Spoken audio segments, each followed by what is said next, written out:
உங்கள் பதிலுக்கு நீங்கள் பொறுப்பானவர்கள். கிறிஸ்துவுக்குள் பிரியமானவர்களே, சகோதரி நான்சி சொல்கிறார்கள், மன்னிப்பை தேர்ந்தெடுக்கும் முதல் படிகளில் ஒன்று, உங்களை புண்படுத்தியவர்களை குறித்து உங்கள் மனசாட்சியை தேவனுக்கு முன்பாக சுத்தமாக வைத்துக் கொள்வதுதான். அவர்கள் உங்களை எப்படி நடத்தினார்கள் என்பதை விட நீங்கள் அவர்களுக்கு எப்படி பதிலளித்தீர்கள் என்பதே முக்கியமான கேள்வி. உங்களை புண்படுத்தியவர்களை நீங்கள் ஆசிர்வதித்தீர்களா? அவர்களிடம் அன்பு கூற முயற்சித்தீர்களா? அவர்களுக்காக ஜெபித்தீர்களா? அல்லது அவர்கள் மேல் வெறுப்பையும் கோபத்தையும் வளர்த்து கொண்டீர்களா? மற்றவர்கள் உங்களுக்கு செய்த தவறுகளுக்கு நீங்கள் பொறுப்பல்ல, ஆனால் அதற்கு நீங்கள் எப்படி பதிலளிக்கிறீர்கள் என்பதற்கு நீங்கள் பொறுப்பானவர்கள். அதனால்தான் இயேசு கூறினார், முன்பு உன் கண்ணில் இருக்கிற உத்திரத்தை எடுத்து போடு, பின்பு உன் சகோதரன் கண்ணில் இருக்கிற துரும்பை எடுத்து போட வகை பார்ப்பாய்.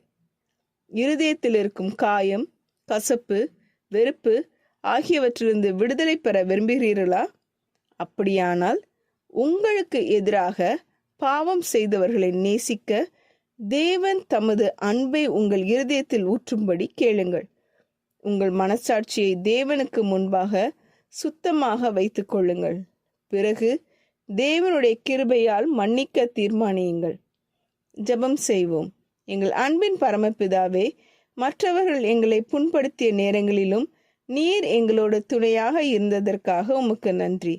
மற்றவர்களின் செயல்களை மாற்ற முடியாவிட்டாலும் அவர்களுக்கு உமக்கு பிரியமான விதத்தில் பதிலளிக்கிற கிருபையை எங்களுக்கு தாரும். எங்கள் இருதயத்தில் இருக்கும் கோபம், கசப்பு, வெறுப்பு மற்றும் மன்னிக்காத மனப்பான்மையை நீக்கிவிடும். எங்களை புண்படுத்தியவர்களை ஆசிர்வதிக்கவும் அவர்களுக்காக ஜெபிக்கவும் உமது அன்போடு நடத்தவும் எங்களுக்கு உதவி செய்யும்.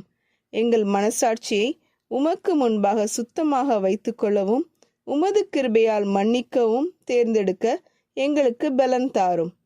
உமது சமாதானத்தால் எங்கள் இருதயத்தை நிரப்பும். எங்கள் வாழ்க்கை உமது அன்பை பிரதிபலிக்கட்டும். இயேசுவின் நாமத்தில் ஜெபிக்கிறோம் பரமபிதாவே, ஆமேன்.